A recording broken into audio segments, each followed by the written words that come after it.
Born in Atlanta, Georgia, 1929, Martin Luther King Jr. became one of the principal leaders of the civil rights movement in the United States. King challenged racial discrimination and segregation, and he was a prominent advocate of nonviolent protests.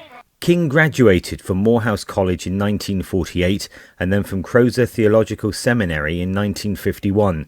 He met his future wife, Coretta Scott, whilst he was earning a doctoral degree at Boston University. King led the black boycott of segregated city bus lines in the mid-1950s. In 1958, he gained a major victory as a civil rights leader when buses in Montgomery, Alabama, began operating on a desegregated basis. King and fellow civil rights activists founded the Southern Christian Leadership Conference, or SCLC, which earned him a greater platform to pursue further civil rights activities. His campaigns in Birmingham, Alabama, Selma, Alabama and St. Augustine in Florida were strategic efforts to promote civil rights for African Americans. During these protests, hundreds of marchers were assaulted, arrested and jailed. In 1963, King spearheaded a march in Washington which brought together 250,000 people. It was during this event that the world heard the iconic "I Have a Dream" speech, which became the defining moment of the civil rights movement. I have a dream that my 4 little children will one day live in a nation where they will not be judged by the color of their skin, but by the content of their character. I have a dream today.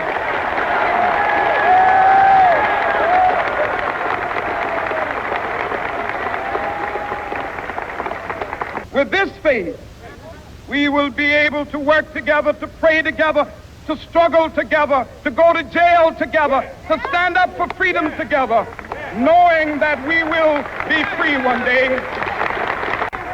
Let freedom ring, and when this happens,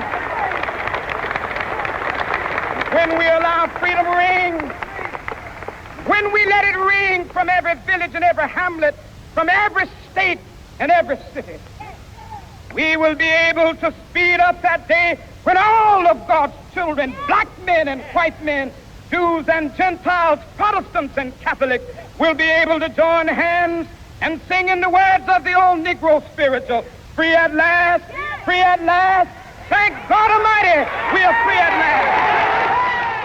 Martin Luther King Jr. was awarded the Nobel Peace Prize in 1964. King and the SCLC attempted to organize a march from Selma, Alabama to the state capital of Montgomery.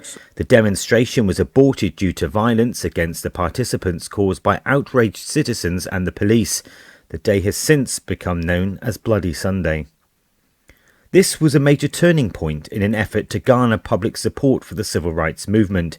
King's plans for a Poor People's March to Washington were interrupted when he took a trip to Memphis, Tennessee, in order to support sanitization workers who were on strike.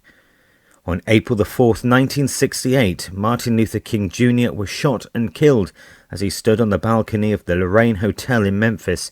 James Earl Ray, a career criminal, pleaded guilty to the murder and was convicted shortly thereafter.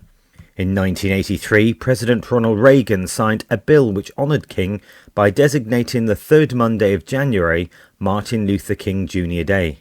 Whilst racial tensions remain high across the country and protest groups such as Black Lives Matter continue to stand up for equality, Martin Luther King's legacy continues to be respected as well as protected throughout the United States and the rest of the world. Many African Americans hoping that one day his dream will be realised. Dan Warren, Arise News.